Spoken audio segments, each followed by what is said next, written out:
Dekat padamu, itu rinduku.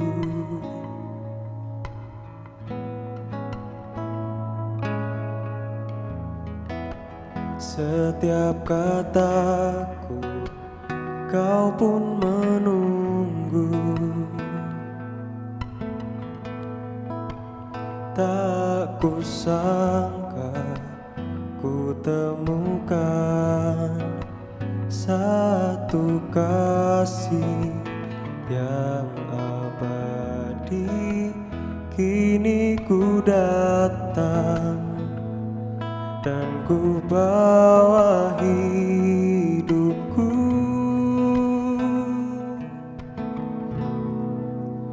memandang wajahmu, mengikuti kebaikanmu, mengejar hadirmu dalam hidupku,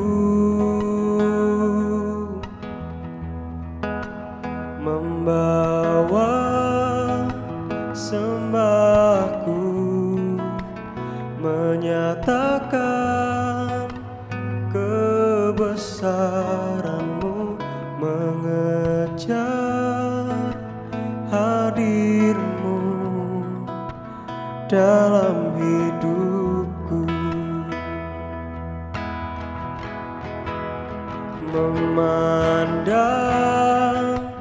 wajahmu, mengikuti kebaikanmu, mengejar hadirmu dalam hidupku,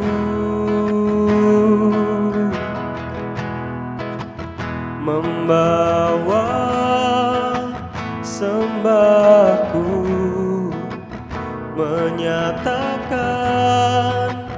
kebesaranmu, mengejar hadirmu dalam hidupku.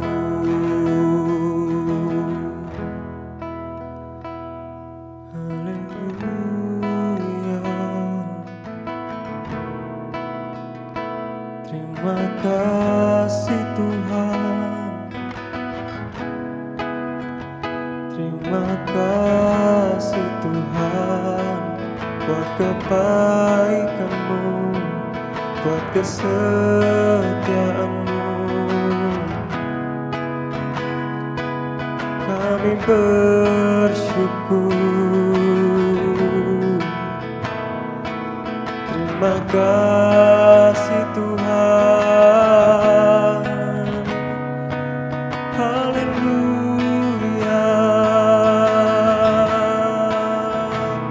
Haleluya. Kau sungguh baik Tuhan, Kau sungguh baik. Haleluya. Terima kasih Tuhan, buat kebaikanmu. Hanya Kau yang layak disembah, hanya Kau yang layak ditinggikan, Yesus.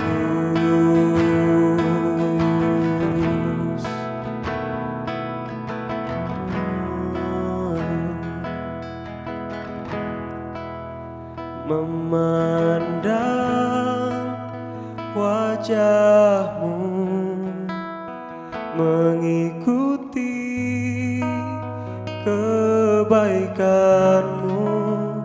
mengejar hadirmu dalam hidupku,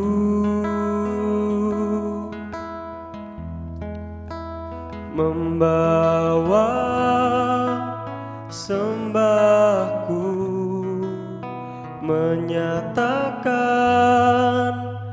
kebesaran-Mu, mengejar hadir-Mu dalam hidupku,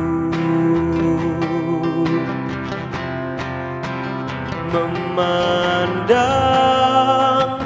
wajah-Mu, mengikuti kebaikan-Mu, mengejar hadir-Mu dalam hidupku. Ku mau membawa sembahku, membawa sembahku, menyatakan kebesaran-Mu, mengejar hadir-Mu dalam hidupku, mengejar hadir-Mu dalam hidupku, mengejar hadir-Mu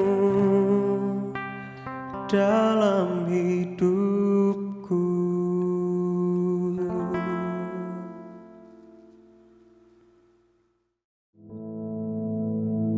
Our Father, which art in heaven, hallowed be thy name. Thy kingdom come, thy will be done in earth as it is in heaven. Give us this day our daily bread, and forgive us our debts as we forgive our debtors. And lead us not into temptation, but deliver us from evil.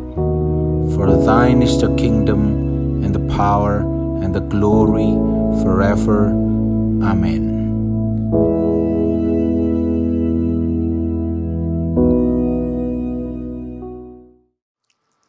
Saudara-saudaraku sekalian yang kekasih, kita bertemu lagi tidak dalam bentuk tatap muka, tetapi dalam bentuk online. Sebelum saya ingin menyampaikan renungan firman Tuhan, mari kita sama-sama berdoa dulu. Tuhan, Bapa kami yang ada di sorga,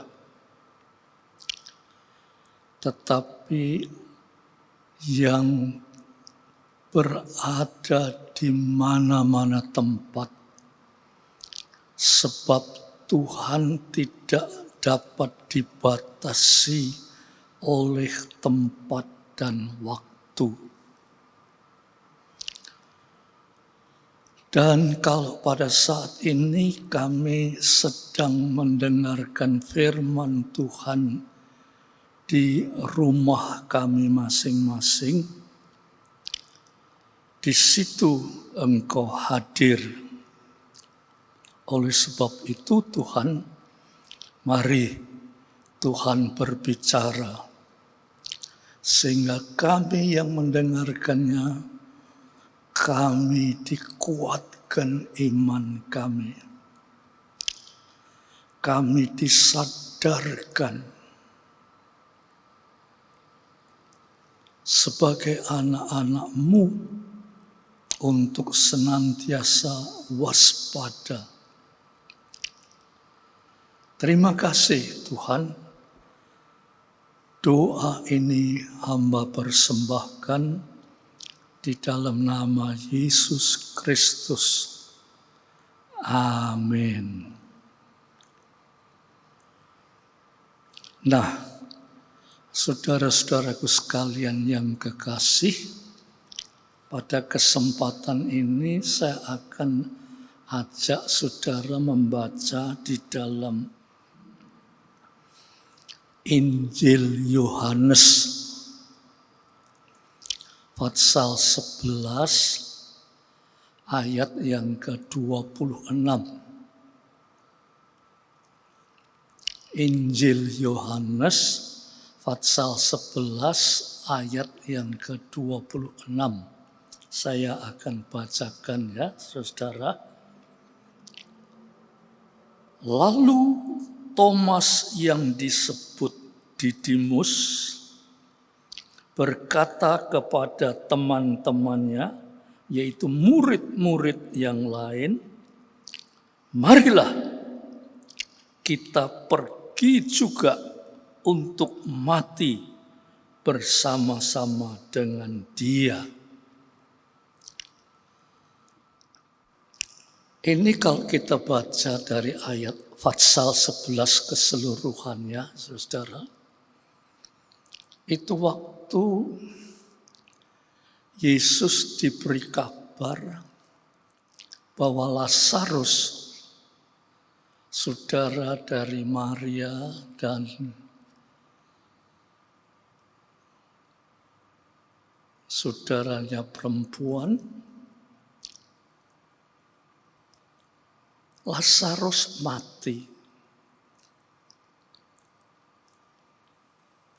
Dan Yesus masih menunda untuk cepat-cepat datang ke rumahnya Lazarus. Ya, biasanya, saudara, kalau kita dengar ada saudara kita mati, kita itu cepat-cepat mau ke sana. Tapi Yesus masih menunda. Lantas Thomas berkata, "Mari." Kata mari itu, ayo cepat. Kita pergi ke sana. Kita juga akan mati bersama-sama dengan Dia. Mungkin saudara tidak mengerti apa artinya ini.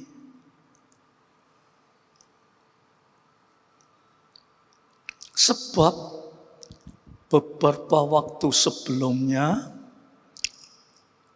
orang-orang di sana itu mau membunuh Dia.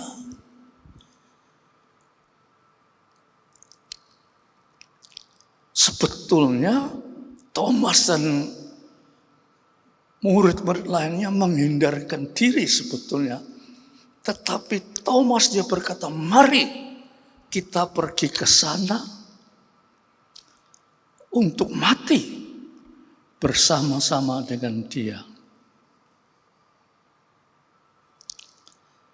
Saudara, kalau tidak merenungkan firman Tuhan dengan baik, saudara akan menganggap, wah, Thomas ini pahlawan. Ya, dia satu-satunya yang berkata, "Mari kita ke sana untuk mati bersama-sama dengan." Sebab beberapa saat yang lalu memang akan dibunuh murid-murid itu di sana. Kelihatannya, saudara, pahlawan. Kalau kita tidak menyelami lebih dalam, Thomas ini kelihatannya pahlawan.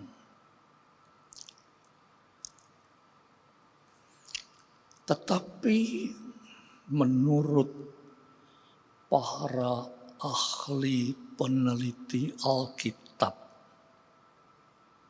tentunya para teolog meneliti para ahli filsafat, dia meneliti bahasa aslinya, ya. Juga para psikolog yang meneliti kejiwaan daripada Thomas ini. Setelah penelitian ini dapat kita simpulkan bahwa Thomas itu sebetulnya bukan pahlawan,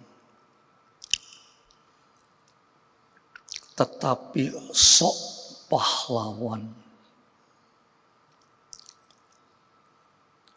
Atau secara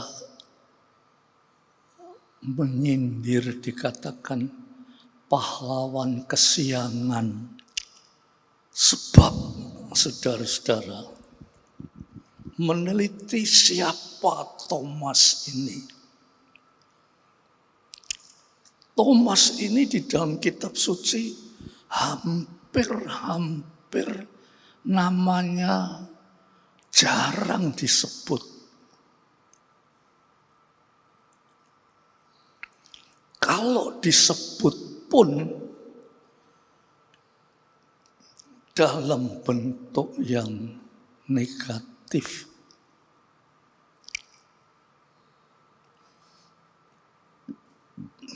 Upamanya, ya,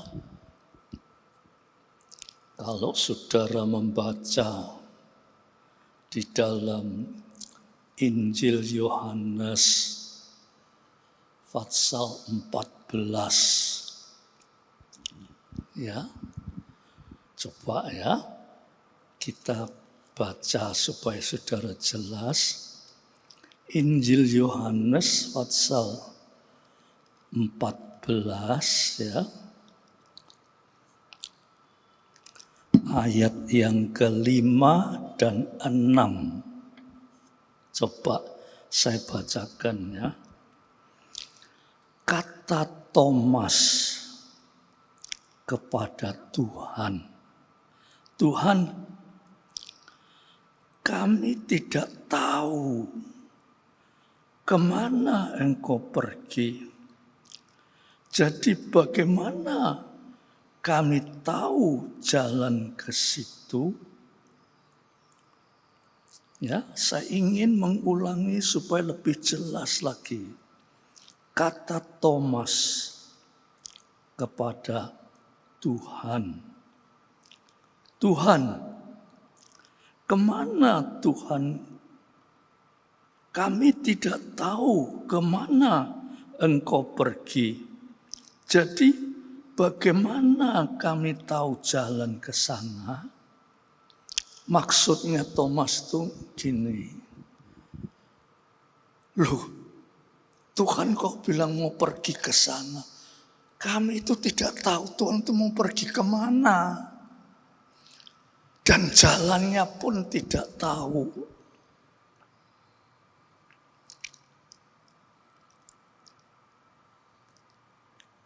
Jadi saudara, Thomas itu selama mengikut Yesus masih tidak ngerti. Masih tidak mengerti. Nah, ayat 6 ini Tuhan menjelaskannya. Kata Yesus kepadanya, Akulah jalan. Jadi jalan ke sana itu Yesus. Dan kebenaran. Dan kehidupan. Tidak ada seorang pun yang datang kepada Bapa kalau tidak melalui aku. Jadi Thomas ini selama mengikut Yesus itu tidak ngerti siapa itu Yesus. Kemana dia itu akan dipimpin, itu tidak ngerti.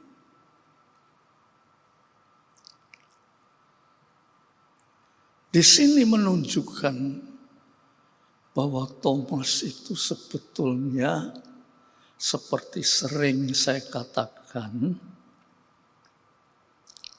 kata dan perbuatannya itu tidak sama.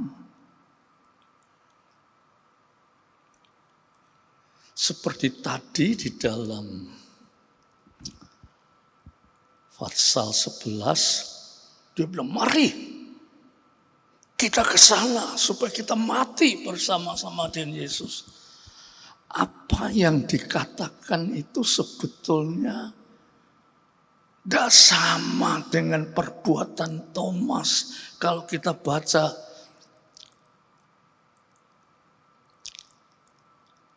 Fatsal yang ke-14 ini, saudara. Ya. Selama mengikut Yesus itu tidak ngerti kemana. Arah jalannya itu kemana, tidak tahu.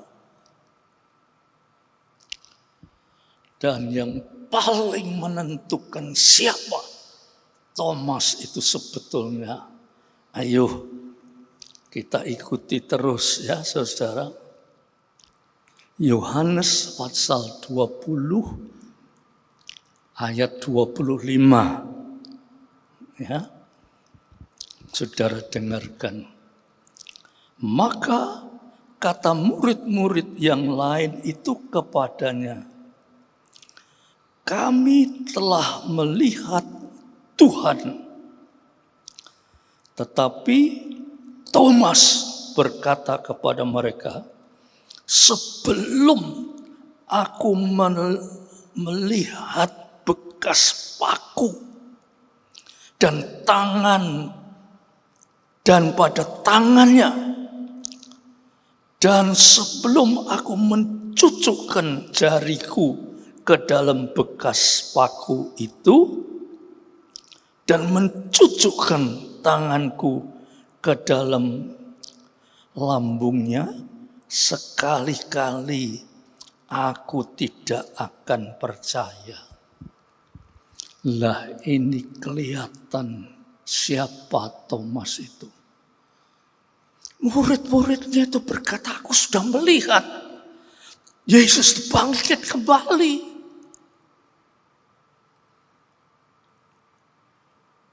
Tetapi Thomas, dia berkata, sebelum aku melihat tangannya bekas paku dan tanganku mencucukkannya kepada tangan bekas paku itu, aku tidak percaya. Ini ada orang mati bisa bangkit kembali. Kitab suci hanya mencatat 3 kali, yaitu yang kita baca ini tentang Thomas. Selain itu tidak ada.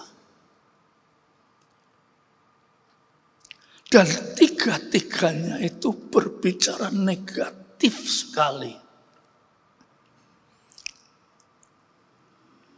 3-tiganya itu berbicara tentang keadaan Thomas yang sebetulnya sebagai murid Tuhan.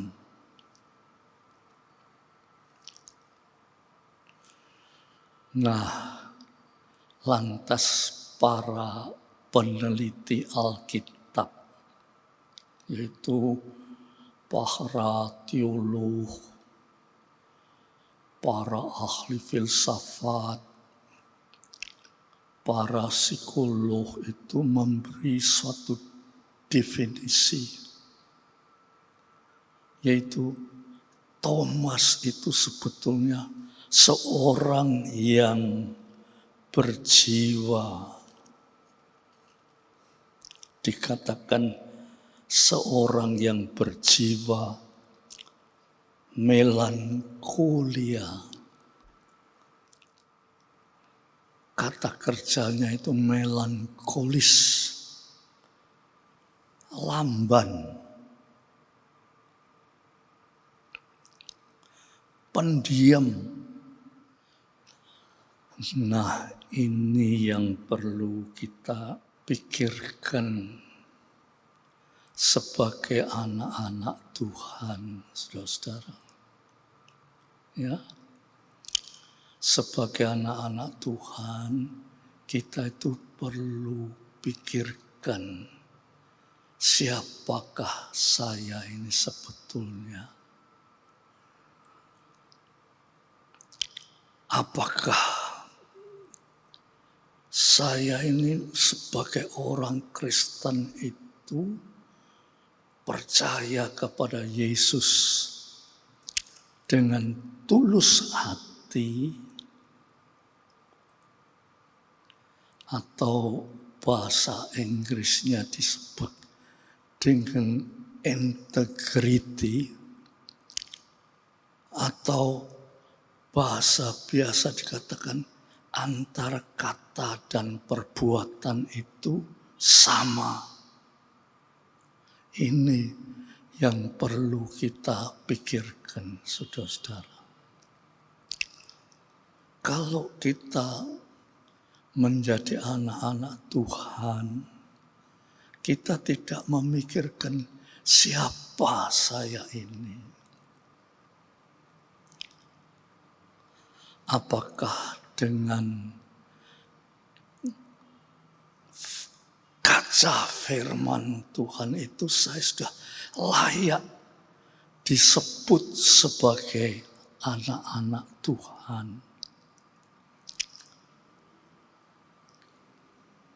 Sebab kalau kita melihat Thomas itu adalah salah satu dari 12 murid yang dipilih oleh Tuhan.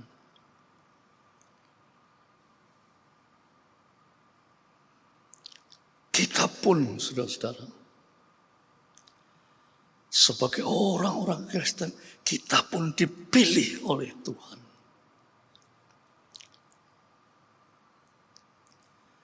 Tetapi, saudara, dipilih itu belum menentukan.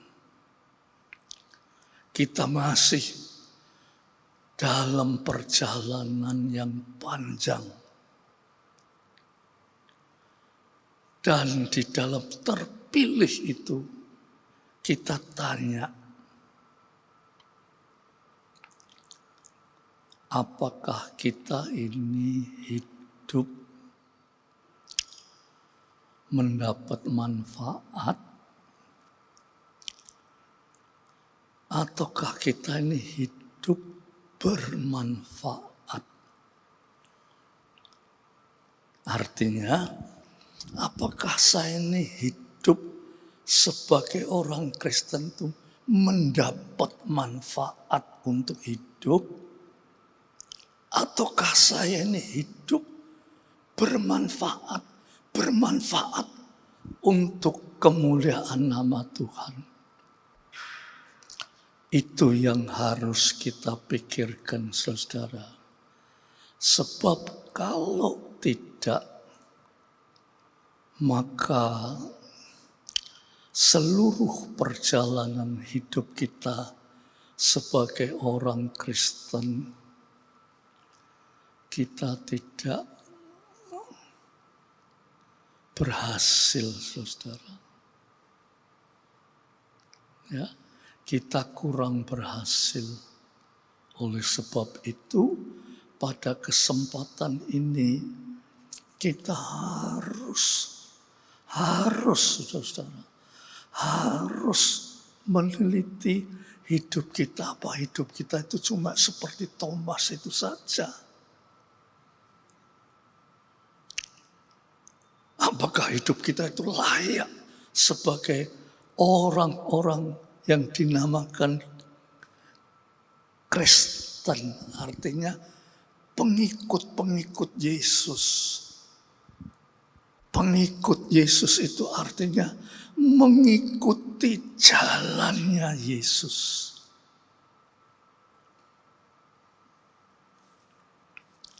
Saudara-saudaraku sekalian yang kekasih, ya, mari kita teliti. Sebab orang yang mengikut Yesus dengan sungguh-sungguh, hidupnya itu terjamin. Menghadapi apapun juga tidak perlu takut. Hidupnya terjamin. Itu kelihatan di dalam kehidupan seorang pengikut Yesus yang sungguh-sungguh. Thomas, kelihatannya sungguh-sungguh, tetapi kata dan perbuatannya tidak sama. Katanya bersungguh-sungguh, tapi perbuatannya melenceng. Oleh sebab itu, saudara, mari pada kesempatan ini kita meneliti hidup kita ini, apakah kita layak menjadi anak-anak Tuhan yang sungguh-sungguh tulus, satunya kata dan perbuatan. Mari kita sama-sama berdoa, minta supaya Roh Kudus akan memberikan kita jalan, yaitu menuju jalan, yaitu seperti Yesus katakan, aku ini jalan dan kebenaran dan hidup. Itulah yang perlu kita tahu, supaya menghadapi apapun kita tidak gentar, tidak takut. Tidak seperti Thomas, tetapi kita berjalan bersama-sama dengan Tuhan menuju kepada jalan keselamatan. Mari kita berdoa. Tuhan, kami bersyukur dan terima kasih. Sebab Engkau baik.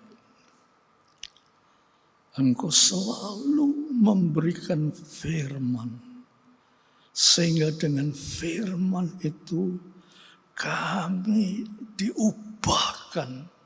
Supaya kami mengerti sebagai orang-orang Kristen. Yaitu kami harus mengikut jalannya Yesus. Terima kasih Tuhan. Biar damai sejahtera Bapa, berkat kasih Yesus Kristus, persekutuan Roh Kudus atas saudara-saudara semua sampai Maranatha. Dalam nama Yesus Kristus. Amin.